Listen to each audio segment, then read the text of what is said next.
തമിഴ്നാട് രാഷ്ട്രീയത്തിൽ B J പിക്ക് വേരുറപ്പിക്കുക വളരെ വളരെ വിഷമമാണ്. കേരളത്തിൽ തന്നെ ചില സൂത്രപ്പണി കൂടിയൊക്കെയാണ് ഇറങ്ങണേ. ആ സൂത്രപ്പണിയൊന്നും തമിഴ്നാട്ടിൽ നടക്കില്ല. അണ്ണാ ഡി എം കെ ഇനി ഇങ്ങനെ കേരളത്തിൽ കേരള കോൺഗ്രസുമായി ഏതാണ്ട് പിള്ളേരും തോറും വളരുകയും വളരും തോറും പിള്ളേരുകയും ചെയ്യുന്നൊരു പാർട്ടി. എന്നിട്ടും ബി ജെ പിക്ക് അവിടെ വേരുറപ്പിക്കാൻ കഴിയുന്നില്ല. കമലഹാസൻ പച്ച തൊട്ടില്ലല്ലോ തമിഴ്നാട്ടിൽ. മക്കൾ നമ്മുടെ നാട്ടിലൊക്കെ വന്നിട്ട് വലിയ വർത്താനമൊക്കെ പറയും, പക്ഷെ പച്ച തൊട്ടില്ല തമിഴ്നാട്ടിൽ. എന്താ കാര്യം? മക്കൾ നീതി മയ്യൊക്കെ പോയ വഴി കണ്ടിട്ടില്ല. ഇന്ന് വിജയ് വന്നിട്ടുള്ളത്, വിജയ്ക്ക് വേറെ ഒരുപാട് ബെനിഫിറ്റ്സ് ഉണ്ട്. വിജയ് ഫിലിം സ്റ്റാർ ആയിരുന്നു, ആളുകളുടെ ഇടയിലുണ്ട്. തമിഴിലെ ഒരു MGR ലൈനിൽ അന്നത്തെ കാലത്തല്ല വേറെ കാലത്ത് സിനിമ എടുത്ത ആൾ. അണ്ണാമല ചെറുപ്പമാണ്, മിടുക്കനാണ്. പക്ഷേ അണ്ണാമല എത്ര മിടുക്കനായാലും ബി ജെ പിക്ക് പറ്റില്ല എന്ന് തെളിഞ്ഞു കഴിഞ്ഞു. അണ്ണാമലയെ ബി ജെ പിക്കും BJP അണ്ണാമലയ്ക്കും പറ്റില്ല. തമിഴ്നാട് രാഷ്ട്രീയത്തിൽ പുതിയ പാർട്ടികൾ രൂപീകരിക്കപ്പെടുന്നു. ആ പുതിയതായി രൂപീകരിക്കപ്പെട്ട പാർട്ടി തന്നെ അധികാരത്തിലെത്തുന്നു. 2 വർഷത്തിനിപ്പുറമാണ് വിജയുടെ TVK ഇപ്പോൾ തമിഴ്നാട്ടിൽ അധികാരത്തിലെത്തുന്നത്. നമുക്കറിയാം അണ്ണാമല ഇപ്പോൾ BJPയിൽ നിന്ന് പുറത്തേക്ക് പോയിരിക്കുകയാണ്. അപ്പൊ ഒരിക്കലും ഞാൻ വിശ്വസിക്കുന്നില്ല അണ്ണാമലയുടെ പരാജയം കൊണ്ടാണ് BJPക്ക് തമിഴ്നാട് മണ്ണിൽ വളരാൻ കഴിയാത്തതെന്ന്. അണ്ണാമല ഉണ്ടായിരുന്ന തെരഞ്ഞെടുപ്പിൽ BJPക്ക് ഒരു നേട്ടവും അവിടെ ഉണ്ടാക്കാൻ കഴിഞ്ഞില്ല. അദ്ദേഹം ഇല്ലാതിരുന്ന അല്ലെങ്കിൽ അദ്ദേഹം മാറി നിന്ന തെരഞ്ഞെടുപ്പിലും BJPക്ക് വ്യക്തമായ ഒരു നേട്ടമൊന്നും ഉണ്ടാക്കാൻ കഴിഞ്ഞില്ല. അപ്പോ തമിഴ്നാടിന്റെ മണ്ണ് BJPക്ക് അനുകൂലമല്ലാത്തതാണ്. അത് അണ്ണാമലയുടെ പരാജയമായി പൂർണ്ണമായി നമുക്ക് കണക്കാക്കാൻ കഴിയില്ല. ഇപ്പോൾ അണ്ണാമല പാർട്ടിയിൽ നിന്ന് വിടുന്നു, ഇനി പുതിയൊരു പാർട്ടി രൂപീകരിക്കാൻ പോകുന്നു. ഞാൻ ആദ്യം സൂചിപ്പിച്ചതുപോലെ തമിഴ്നാട്ടിൽ ഒരു പുതിയൊരു പാർട്ടി രൂപീകരിക്കുകയും 2 വർഷത്തിനകം തന്നെ അധികാരം പിടിച്ച TVKയുടെ പവർ കണ്ടിട്ടായിരിക്കണം അണ്ണാമല ഇത്ര ഒരു തീരുമാനത്തിലേക്ക് എത്തിയിട്ടുണ്ടാവുക. പക്ഷെ അതൊരു തെരഞ്ഞെടുപ്പിന് മുൻപായിരുന്നെങ്കിൽ അത് കുറച്ചുകൂടി അല്ലെങ്കിൽ കുറച്ചുകൂടി കാര്യങ്ങൾ കുറച്ചുകൂടി എളുപ്പമാകുമായിരുന്നു എന്നൊരു തോന്നൽ എനിക്കുണ്ട്. ഇതിപ്പോ തെരഞ്ഞെടുപ്പ് കഴിഞ്ഞു, അടുത്ത ഒരു തെരഞ്ഞെടുപ്പിന് വർക്ക് ചെയ്യാനുള്ള സമയമാണ്. അണ്ണാമലയ്ക്ക് തമിഴ് രാഷ്ട്രീയത്തിൽ എന്തെങ്കിലും ഒരു മാറ്റം കൊണ്ടുവരാൻ കഴിയുമോ? ഇന്നത്തെ നിലയ്ക്ക് അതിന് ഉത്തരം നോന്ന് തന്നെയാണ്. ഇതിന് പല കാരണങ്ങളുണ്ട്. തമിഴ്നാട് രാഷ്ട്രീയത്തിൽ ബി ജെ പിക്ക് വേരുറപ്പിക്കുക വളരെ വളരെ വിഷമമാണ്. കേരളത്തിൽ തന്നെ ചില സൂത്രപ്പണി കൂടിയൊക്കെയാണ് ഇറങ്ങണേ. ആ സൂത്രപ്പണിയൊന്നും തമിഴ്നാട്ടിൽ നടക്കില്ല.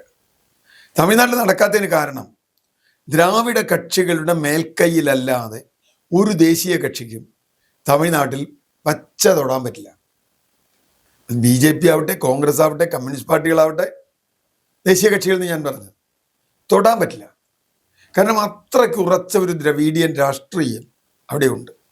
അവർ തമ്മിലടിയൊക്കെ ഉണ്ട്, പക്ഷെ അവരുടെ തമ്മിലടി ഉപയോഗിച്ച് ഇതുവരെ ആർക്കും ഇവിടെ കയറാൻ പറ്റിയില്ല. ഒരിക്കൽ അണ്ണാദുരൈ ഉണ്ടായിരുന്നു, അത് കഴിഞ്ഞ് MGR വന്നു, MGRും കരുണാനിധിയും പിരിഞ്ഞു, MGRന് മരിച്ചു, ജയലളിത വന്നു, ജയലളിതയും കരുണാനിധിയും തമ്മിൽ കൂട്ടടി ഉണ്ടായി.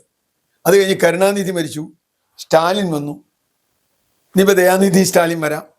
ഞാൻ പറഞ്ഞേ DMKയും ഒരു ബേസിലുള്ളൊരു പാർട്ടിയാണ്. അണ്ണാ DMK ഇനി ഇങ്ങനെ കേരളത്തിൽ കേരള കോൺഗ്രസുമായി ഏതാണ്ട് പിള്ളേരും തോറും വളരുകയും വളരും തോറും പിള്ളേരുകയും ചെയ്യുന്നൊരു പാർട്ടി. എന്നിട്ടും BJPക്ക് അവിടെ വേരുറപ്പിക്കാൻ കഴിയുന്നില്ല. വിജയ് വന്നു എന്ന് പറയുന്നത് അണ്ണാമല വരാൻ ശ്രമിക്കുന്നത് പോലെയല്ല. വിജയ് ഉറച്ച ദ്രാവിഡ രാഷ്ട്രീയത്തിൽ തന്നെ നിന്നുകൊണ്ടാണ്. നിലവിലുള്ള ദ്രാവിഡ രാഷ്ട്രീയ കക്ഷികളുടെ പ്രശ്നങ്ങൾ അണ്ണാ DMKയിൽ നിരന്തരം ആഭ്യന്തര കലാപമാണ്. പനീർസെൽവം ഒരു വശത്ത്, മറ്റേ എടപ്പാടി പളനിസ്വാമി വേറൊരു വശത്ത്, വേറെ ആളുകൾക്ക് ഓരോ വഴിക്കൊക്കെ പോയി. അതുകൂടാതെ ദ്രാവിഡിയൻ ബേസുള്ള വേറെ കുറെ കക്ഷികളുണ്ട്. ഇപ്പോൾ PMK, MDMK, VCK ഇതൊക്കെ ഉണ്ട് അവിടെ. ഇവരൊക്കെ തന്നെ കഷ്ടിച്ച് പിടിച്ച് നിൽക്കുന്ന. അങ്ങനെ നമ്മൾ ആലോചിക്കണം, രജനീകാന്ത് എന്താണ് രാഷ്ട്രീയത്തിൽ വന്നിട്ട് തിരിച്ചു പോയത്? നെത്തി നോക്കിയിട്ട് പോയല്ലോ. അദ്ദേഹത്തിന് കാര്യം മനസ്സിലായി. ഒരു ദ്രവീഡിയൻ രാഷ്ട്രീയ ബേസ് ഇല്ലാതെ നിങ്ങൾക്ക് അവിടെ തുടരാൻ പറ്റില്ല. കമലഹാസൻ പച്ച തൊട്ടില്ലല്ലോ തമിഴ്നാട്ടിൽ. മക്കൾ നമ്മുടെ നാട്ടിലൊക്കെ വന്നിട്ട് വലിയ വർത്താനമൊക്കെ പറയും, പക്ഷെ പച്ച തൊട്ടില്ല തമിഴ്നാട്ടിൽ. എന്താ കാര്യം? മക്കൾ നീതി മയ്യൊക്കെ പോയ വഴി കണ്ടിട്ടില്ല. പറ്റില്ല. കാരണം തമിഴ്നാടിൻ്റെ രാഷ്ട്രീയം വളരെ കൃത്യമായി BJP ഇനി 50 കൊല്ലം കേന്ദ്രം ഭരിച്ചാലും എനിക്ക് തോന്നുന്നില്ല അത്ര എളുപ്പമല്ല. പിന്നെ അവർക്ക് ചെയ്യാവുന്നത് DMKയുടെയോ ADMKയോ കൂടെ കൂട്ടി അങ്ങനെ പരീക്ഷിച്ചിട്ടുണ്ട്. മുമ്പ് DMK BJPയുടെ കൂടെ പോയിട്ടുണ്ട്, ADMK BJPയായിട്ട് ജയലളിതയുള്ള കാലം സപ്പോർട്ട് ചെയ്തിട്ടുണ്ട്. അന്ന് അവർക്ക് സീറ്റും കിട്ടിയിട്ടുണ്ട്. കോൺഗ്രസിനും അങ്ങനെ തന്നെയാണ്. അത് കഴിഞ്ഞപ്പോൾ പിന്നെ അവരാരുമില്ല, ആ പ്രദേശത്തില്ല. BJP കോൺഗ്രസും ഒക്കെ ഏതാണ്ട് ഒരുപോലെയാണെന്ന് എനിക്ക് തോന്നുന്നത്, അറിയില്ല.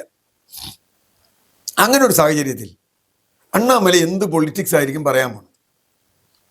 അണ്ണാമല അറിയപ്പെടുന്ന ഹിന്ദുത്വ രാഷ്ട്രീയത്തിൻ്റെ ആളായിരുന്നു. അതിൽ നിന്ന് മുഴുവൻ മാറി പുതിയൊരു ദ്രാവിഡിയൻ രാഷ്ട്രീയത്തിലേക്ക് അണ്ണാമലൈ വരുമോ? അങ്ങനെ വന്നാൽ ഇന്ന് വിജയ് വന്നിട്ടുള്ളത്, വിജയ്ക്ക് വേറെ ഒരുപാട് ബെനിഫിറ്റ്സ് ഉണ്ട്. വിജയ് ഫിലിം സ്റ്റാർ ആയിരുന്നു, ആളുകളുടെ ഇടയിലുണ്ട്. തമിഴിലെ ഒരു MGRന്റെ ലൈനിൽ അന്നത്തെ കാലത്തെ അല്ല, വേറെ കാലത്ത് സിനിമ എടുത്ത ആൾ. MGR റിക്ഷക്കാരനും അതുപോലെയുള്ള സിനിമകൾ എടുക്കുമ്പോൾ ഇയാൾ മെർസലും അതുപോലെയുള്ള സിനിമകളാണ് എടുത്തത്. അപ്പോൾ തീർച്ചയായിട്ടും ഇയാൾക്കൊരു സ്വീകാര്യത കിട്ടിയിട്ടുണ്ട്, നല്ല ഫാൻ ബേസ് ഉണ്ട്. ഞാൻ നേരത്തെ പറഞ്ഞതുപോലെ മറ്റ് ദ്രവീഡിയൻ രാഷ്ട്രീയ കക്ഷികളൊക്കെ വീക്കായിട്ടുണ്ട്, അതൊരു പ്രശ്നമുണ്ട്. അതുകൊണ്ടാണ് ഞാൻ അത്ഭുതപ്പെട്ടു പോയത്. മദ്രാസ്, ചെന്നൈ നഗരത്തിൽ DMKയുടെ ഏറ്റവും പ്രധാനപ്പെട്ട ബേസുകളിൽ പോലും എപ്പോഴും കരുണാനിധി ഒന്നും തോറ്റിട്ടില്ല. കരുണാനിധിയൊക്കെ ജയിച്ചു.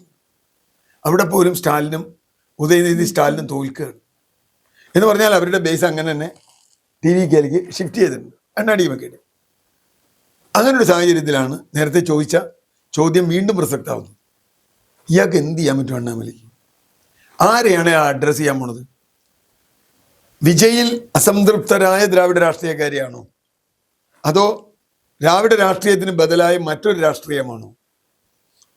അത് കുറച്ച് പാടാണ് എന്നാണ് ഞാൻ വിചാരിക്കുന്നത്. അണ്ണാമലൈ ചെറുപ്പമാണ്, മിടുക്കനാണ്. പക്ഷേ അണ്ണാമലൈ എത്ര മിടുക്കനായാലും BJPക്ക് പറ്റില്ല എന്ന് തെളിഞ്ഞു കഴിഞ്ഞു. അണ്ണാമലൈ BJPക്കും BJP അണ്ണാമലയ്ക്കും പറ്റില്ല. കാരണം ഒന്നാമത് BJPക്കാർക്ക് ഇപ്പോഴും സൗത്ത് ഇന്ത്യൻ രാഷ്ട്രീയം പൂർണ്ണമായിട്ട് മനസ്സിലായിട്ടില്ല. കേരളം തമിഴ്നാട് എന്തായാലും മനസ്സിലായിട്ടില്ല. അത് നമുക്ക് 100% ഉറപ്പാണ്. കിട്ടുന്ന സഖ്യങ്ങളൊക്കെ ഉണ്ടാക്കി പോവുകയാണ്. കാരണം അടിസ്ഥാന രാഷ്ട്രീയം, ഹിന്ദുത്വത്തിൻ്റെ രാഷ്ട്രീയം അവിടെ ഒന്നും വേരുറപ്പിക്കാൻ പറ്റുന്നില്ല. ഈ നേരത്തെ പറഞ്ഞ പോലെ ആരെങ്കിലുമൊക്കെ പിന്തുണയുടെ ഒരു MLA 2 MLA MP ഒക്കെ ഉണ്ടാവും, പക്ഷെ അതുപോരാ അവരുടെ രാഷ്ട്രീയം. അതുകൊണ്ട് തന്നെ അണ്ണാമലൈ എന്താ പറയാൻ പോകുന്നത് എന്ന് നമ്മൾ നോക്കണം. അതേമാതിരി ഞാൻ ചെറു കക്ഷികളെയൊക്കെ കൂട്ടി പോകുന്ന ഒരു ചെറു കക്ഷിയായിട്ട് കൂടെ പോവില്ല. കാരണം അവരൊക്കെ ഭരണവുമായി ബന്ധപ്പെട്ട് നിൽക്കുന്നവരാണ്. ഇപ്പോൾ MDMK ഇപ്പം തന്നെ മാറി, ADMKയിൽ ഒരു കഷ്ണം ഇപ്പം തന്നെ TVKയുടെ കൂടെ പോയി. കാരണം അധികാരമാണ്. അധികാരം അങ്ങനെ ഇല്ലാതെ നിൽക്കാൻ പറ്റില്ല. DMK പിന്നെയും പിടിച്ചു നിൽക്കും. ഒരു 10 വർഷം ഭരിച്ചവരാണ്, അവർക്ക് സംഘടനയുണ്ട്, ഒക്കെ പിടിച്ചു നിൽക്കും. പക്ഷേ ചെറുകക്ഷികളൊന്നും പിടിച്ചു നിൽക്കില്ല. ഇയാൾക്കും പിടിച്ചു നിൽക്കാൻ പറ്റില്ല, ഈ അണ്ണാമലയ്ക്കും പിടിച്ചു നിൽക്കാൻ പറ്റില്ല.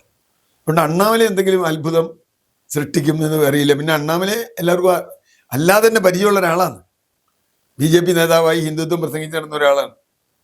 അതിൽ നാളെ നേരെ തകിടം അറിയുമോ എന്നുള്ളത് നമുക്ക് കണ്ടറിയാം. എന്നാലും വിശ്വസിക്കാൻ ഒരു പാടായിരിക്കുമല്ലോ ജനങ്ങൾക്ക്. പിന്നെ വിശ്വസിക്കാൻ പാടെന്ന് മാത്രമല്ല, അയാൾക്ക് അങ്ങനെ ഒരു ഇമേജും ഇല്ല. അവിടെ ഇവർ പറയുന്ന ഒരു ഇമേജ് അണ്ണാമലയ്ക്ക് തമിഴ്നാട്ടിലില്ല. കമലഹാസന്റെ ഇമേജ് പോലും അണ്ണാമലയ്ക്ക് ഉണ്ടോ എന്ന് എനിക്ക് സംശയം. ഒരു സിനിമാ നടൻ എന്നുള്ള എനിക്ക് കമലഹാസനുള്ള ഇമേജ് പോലും അണ്ണാമലൈ എന്ന് പറയുന്ന ഒരു രാഷ്ട്രീയക്കാരൻ ഉണ്ടോ എന്നത് കണ്ടറിയേണ്ട ഒരു കാര്യമാണ്.